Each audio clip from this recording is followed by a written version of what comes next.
Selamat pagi anak-anak ibu sekalian. Pada hari ini kita akan mempelajari mengenai mikroskop dan juga keselamatan kerja. Sebelum kita memulai pembelajaran ini, marilah kita berdoa. Menurut agama dan kepercayaan kita masing-masing, ibu akan membawakan dalam agama Kristen. Mari kita bersatu di dalam doa. Puji dan syukur kami ucapkan kepadamu Tuhan, di mana Engkau masih memberkati kami hingga pada hari ini. Bapa yang baik, sebentar lagi kami mau melakukan pembelajaran IPA kami mengenai mikroskop dan pembelajaran keselamatan kerja. Kiranya Tuhan yang memberkati kami, berikan kami kepintaran, berikan kami kebijaksanaan, agar kami dapat mengerti apa yang disampaikan oleh guru kami. Berkati juga guru kami Tuhan yang menyampaikannya. Dalam nama Yesus kami berdoa dan mengucap syukur. Amin. Nah, pada hari ini kita akan mempelajari mengenai yang namanya mikroskop dan juga keselamatan kerja. Sebelumnya kalian sudah mempelajari mengenai yang namanya kunci determinasi. Nah, apa itu kunci determinasi? Yaitu suatu pengelompokan makhluk hidup yang berfungsi untuk yang namanya mengelompokkan makhluk hidup berdasarkan ciri-ciri dan persamaan makhluk hidup tersebut. Pada hari ini kita akan mempelajari mengenai yang namanya mikroskop dan juga keselamatan kerja. Nah, apa itu mikroskop? Mikroskop ini berasal dari kata mikro dan oskop. Nah, mikro itu artinya adalah benda yang sangat kecil. Nah, jadi mikroskop ini berperan untuk yang namanya melihat benda-benda yang sangat kecil yang tidak dapat dilihat oleh mata kita sendiri. Nah,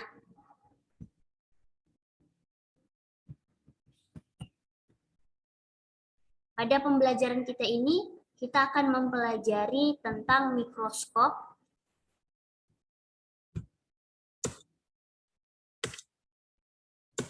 Kita akan mempelajari apa itu mikroskop dan apa jenis-jenis mikroskop, serta bagian-bagian mikroskop, dan juga kita akan mempelajari keselamatan kerja. Nah, sebelumnya, tadi kita sudah tahu apa itu mikroskop, adalah suatu alat yang kita gunakan untuk melihat benda-benda yang tidak dapat dilihat oleh mata. Yaitu melihat benda-benda yang sangat kecil. Nah, jadi jenis-jenis mikroskop. Jadi mikroskop ini pertama kali ditemukan oleh Antony van Leeuwenhoek pada tahun 1632 sampai 1723. Nah, bagaimana bentuk dari mikroskop ini? Ini adalah mikroskop. Ini adalah mikroskop. Di dalam laboratorium kita bisa melihat bentuk dari mikroskop ini. Ini adalah mikroskop jenis cahaya. Jadi mikroskop cahaya ini sesuai dengan namanya, mikroskop ini membutuhkan cahaya matahari dalam penggunaannya. Nah, jadi mikroskop cahaya ini adalah suatu alat yang digunakan untuk melihat benda-benda kecil namun membutuhkan cahaya matahari dalam proses pengamatannya. Jadi jenis mikroskop cahaya ini ada dua, ada monookuler dan ada biokuler. Mono artinya satu. Jadi mikroskop monookuler adalah mikroskop yang memiliki satu lensa okuler. Lensa okuler itu adalah lensa yang dekat dengan mata pengamat. Sedangkan mikroskop biokuler itu adalah binookuler, mikroskop yang memiliki dua lensa okuler. Nah, ini perbedaannya. Mikroskop ini bisa kita temukan di dalam laboratorium IPA kita. Hanya berhubung karena ini adalah masa pandemi, kita tidak bisa melakukan pembelajaran tatap muka, kita akan melihat mikroskop ini nantinya setelah kita melakukan pembelajaran tatap muka. Yang penting kalian tahu bagaimana bentuk dari mikroskop, bagaimana apa fungsi mikroskop, dan apa jenisnya. Nah, yang selanjutnya, ini mikroskop cahaya monookuler. Nah, yang selanjutnya, ini jenis-jenis mikroskop yang kedua, yaitu mikroskop stereo. Jadi mikroskop stereo ini tidak kita temukan dalam laboratorium IPA kita. Nah, mikroskop stereo ini digunakan untuk mengamati benda-benda yang relatif besar. Kalau mikroskop cahaya, dia mengamati benda-benda yang sangat kecil. Contohnya apa? Ini kita gunakan untuk mengamati spora pada tumbuhan paku. Tumbuhan paku ini adalah tumbuhan yang hidup di daerah yang lembab. Nah, itu dengan perbesaran 7-30 kali. Kalau mikroskop cahaya perbesarannya 10-1000 kali. Nah, ini tidak ada kita temukan di dalam laboratorium kita. Nah, yang selanjutnya, jenis yang ketiga yaitu adalah mikroskop elektron. Jadi mikroskop elektron ini adalah mikroskop yang paling canggih. Jadi mikroskop ini sangat mahal harganya. Ini juga tidak kita temukan dalam laboratorium IPA kita. Di mikroskop elektron ini mempunyai perbesaran sampai 100.000 kali. Sehingga untuk mengamati benda yang sangat kecil seperti virus, itu dapat kita lihat bentuknya dengan jelas menggunakan mikroskop elektron ini. Jadi contohnya itu bakteri. Di tangan kita banyak sekali bakteri. Untuk mengamati bakteri pada tangan kita atau kuman pada tangan kita itu tidak bisa menggunakan mikroskop cahaya. Yaitu jenis mikroskop yang kita gunakan adalah mikroskop elektron. Nah, itu dia jenis-jenis mikroskop. Ya, ada 3. Ada 3 jenis mikroskop. Yang pertama tadi mikroskop cahaya, yang kedua mikroskop stereo, dan yang ketiga adalah mikroskop elektron. Nah, selanjutnya kita akan membahas bagian-bagian dari mikroskop. Ini adalah mikroskop cahaya monookuler. Mikroskop ini ada banyak di laboratorium kita. Kita akan mempelajari apa saja bagian-bagiannya dan juga apa saja fungsinya dalam melakukan yang namanya pengamatan. Yang pertama, ini adalah tabung okuler. Dan yang ini adalah lensa okuler, ini tabung okuler, ini revolver. Ini revolver bisa diputar. Yang ini adalah lensa objektif. Nah, dan yang ini adalah skrup pengarah kasar ataupun makrometer. Yang di bawahnya ini adalah skrup pengarah halus atau mikrometer. Nah, untuk memegang mikroskop ini adalah pegangannya. Jadi kita bisa pegang dari sini. Nah, ini adalah penjepit pegangan sedia. Jadi ini untuk berfungsi menjepit yang namanya objek yang akan kita amati. Nah, ini adalah sendi inklinasi. Ini adalah kondensor yang di bawah meja objek. Yang ini adalah diafragma. Yang ini adalah pengatur kondensornya.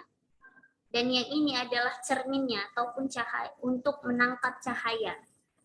Ini adalah jenis mikroskop cahaya.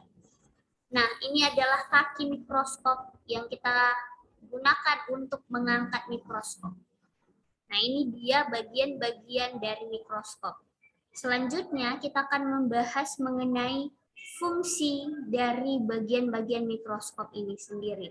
Nah, yang pertama ada tabung mikroskop. Nah, tabung mikroskop ini dia. Ini adalah tabung mikroskop. Jadi tabung ini itu kosong. Dia dapat dinaik turunkan untuk mengatur fokus. Ya, supaya lebih fokus kita bisa menaik turunkan tabung ini. Nah, selanjutnya ada lensa objektif. Sesuai dengan lensa, namanya lensa objektif, yaitu lensa yang dekat dengan objek. Nah, lensa yang dekat dengan objek yang akan kita amati. Yang mana itu lensa objektif? Ini ada 3 lensa objektif pada mikroskop cahaya. Jadi ini berfungsi untuk memperbesar objek yang akan kita amati. Nah, ini dia lensa objektif ya. Selanjutnya ada bagian lensa okuler. Nah, ini tadi lensa monookuler. Artinya apa? Dia punya satu lensa okuler. Lensa okuler ini adalah lensa yang terletak di atas tabung mikroskop dan juga dekat dengan mata pengamat. Jadi ketika kita mau mengamati mikroskop, kita menggunakan yang dekat dengan mata kita itu dinamakan lensa okuler. Selanjutnya ada yang namanya revolver. Revolver ini yaitu adalah bagian yang digunakan untuk memutar lensa objektif. Ini adalah revolver. Jadi ini kita gunakan untuk memutar mengganti lensa objektif dengan perbesaran tertentu. Ada 4 kali 10 kali, ada 10 sampai 10 kali 10 kali.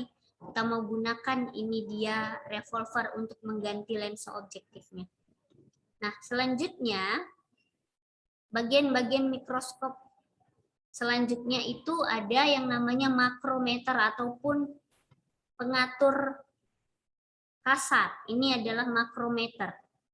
Nah, makrometer ini berfungsi untuk mengatur fokus bayangan dan juga menaik turunkan yang namanya tabung mikroskop dengan cepat. Untuk menaik turunkan tabung itu kita menggunakan makrometer. Nah, selanjutnya ada yang disebut dengan mikrometer.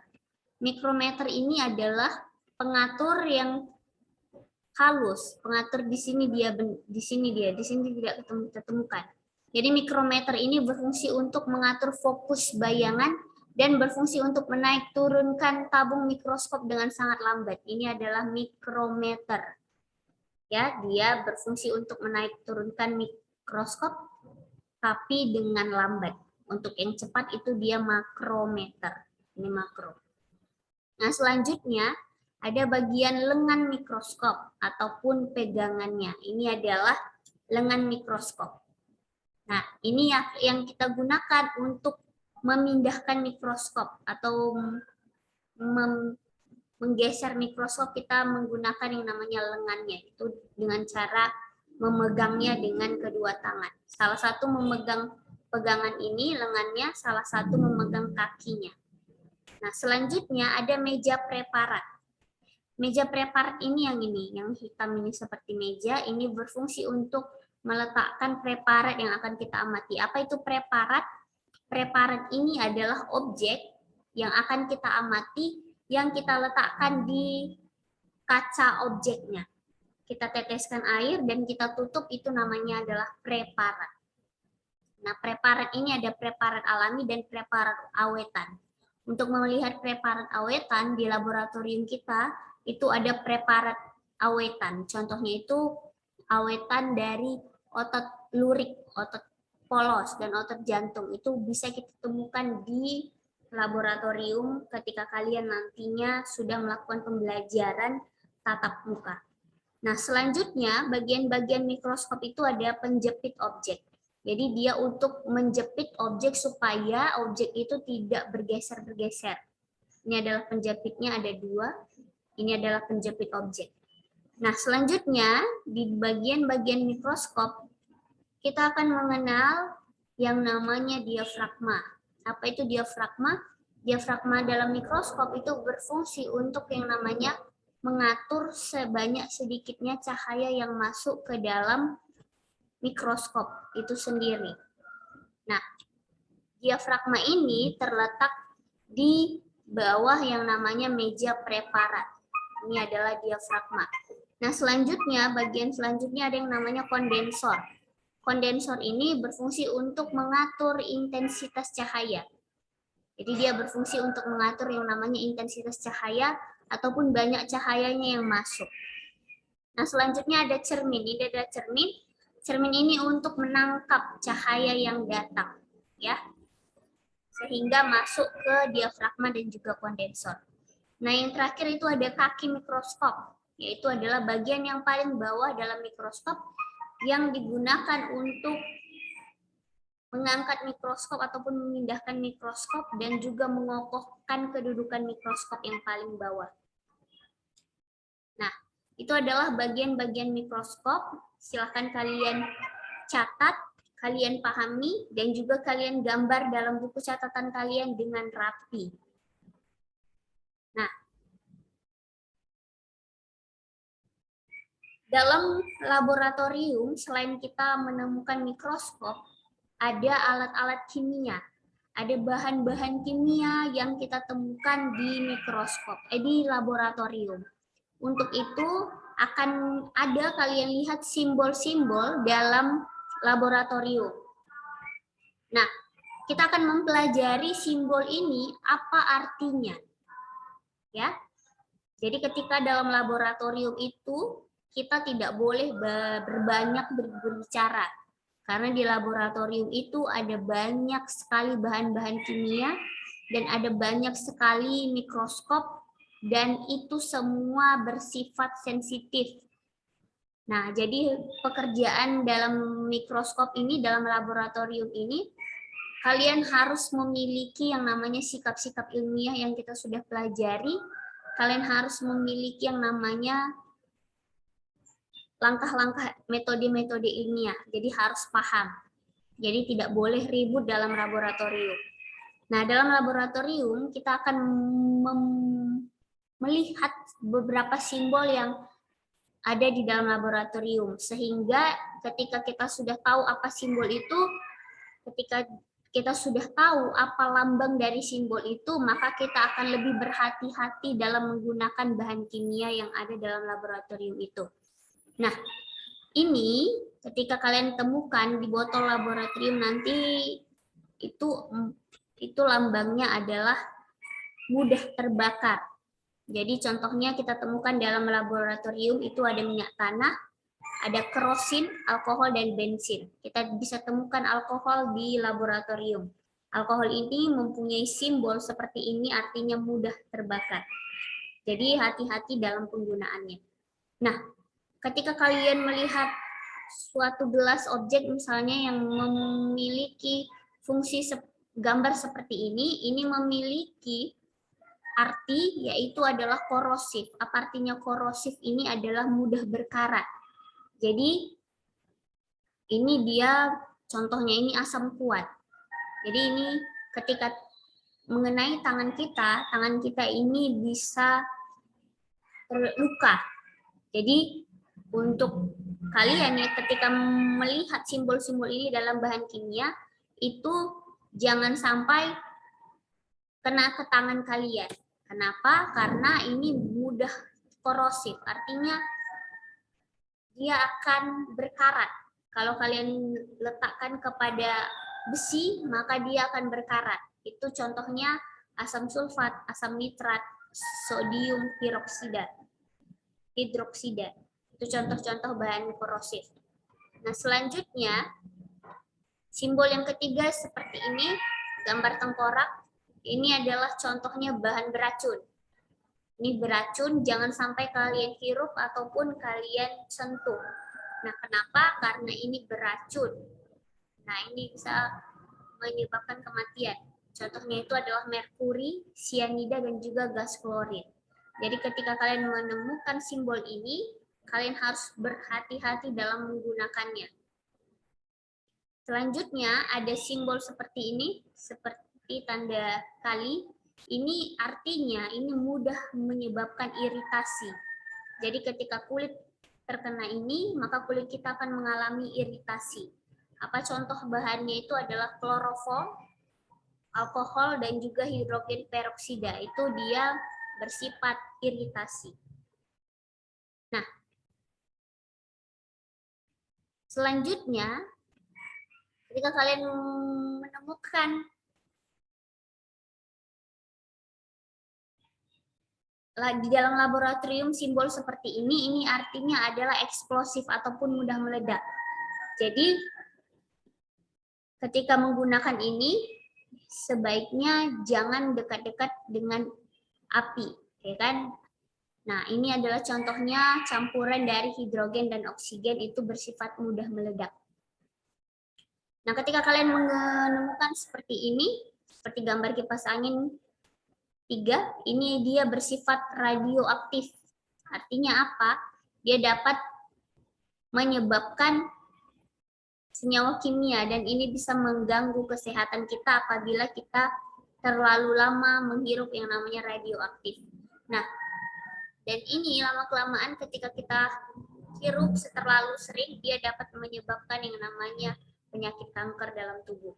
Nah, apa contohnya itu? Itu adalah karbon radioaktif, uranium, dan plutonium. Ini terdapat pada golongan gas-gas mulia. Ya. Nah, selanjutnya, ini adalah demikianlah pembelajaran kita pada hari ini. Kalian sudah mengenal apa itu mikroskop. Kesimpulannya, Ibu akan simpulkan, mikroskop itu adalah suatu alat yang kita gunakan untuk melihat benda-benda yang sangat kecil yang tidak dapat dilihat oleh mata kita. Nah, jenis-jenis mikroskop itu ada 3, ada mikroskop cahaya, ada mikroskop stereo, dan juga ada mikroskop elektron. Nah, untuk mikroskop cahaya ada 2, ada yang monookuler, itu 1 lensa okuler, ada binokuler, itu terdiri dari 2 lensa okuler. Jadi kita sudah melihat bagian-bagian mikroskop. Ada lensa okuler, ada lensa objektif, ada pegangannya, ada meja preparat, ada makrometer, ada mikrometer, ada kondensor, ada diafragma, ada cermin, ada kaki mikroskop. Nah, itu kalian gambar dengan baik dalam buku catatan kalian, kalian tulis fungsinya, kalian hafal. Nah, itu dia mikroskop. Ini mikroskop ini terdapat di dalam laboratorium. Jadi di laboratorium itu selain mikroskop ada juga bahan-bahan kimia. Jadi bahan-bahan kimia itu mempunyai simbol. Jadi tidak ditulis itu mudah meledak atau radioaktif atau mudah terbakar atau korosif. Tapi dia dinyatakan dengan simbol-simbol. Tadi kita sudah melihat simbol-simbol. Nah, itu adalah beberapa simbol yang ada di dalam laboratorium yang sering kita temukan. Jadi, silahkan kalian catat, kalian gambar, dan juga kalian hafal. Nah, demikianlah pembelajaran kita pada hari ini. Selamat belajar dan salam sehat. Nah, untuk memahaminya, jadi di dalam video pembelajaran Ibu ini, kalian silahkan kerjakan soalnya. Di sini ada simulasi soal. Ini adalah berisi tentang mikroskop dan juga keselamatan kerja. Untuk soal, silahkan kamu kerjakan di dalam buku latihan kamu. Untuk catatan tadi, materi tadi, silahkan kamu kerjakan di buku latihan, di buku catatan kamu. Untuk soal ini, silahkan kamu kerjakan di buku latihan kamu. Ibu harap kalian seluruhnya berpartisipasi mengerjakannya. Setelah kalian selesaikan, kalian kirim melalui WA Ibu ataupun melalui Google Classroom. Oke, selamat belajar dan salam sehat.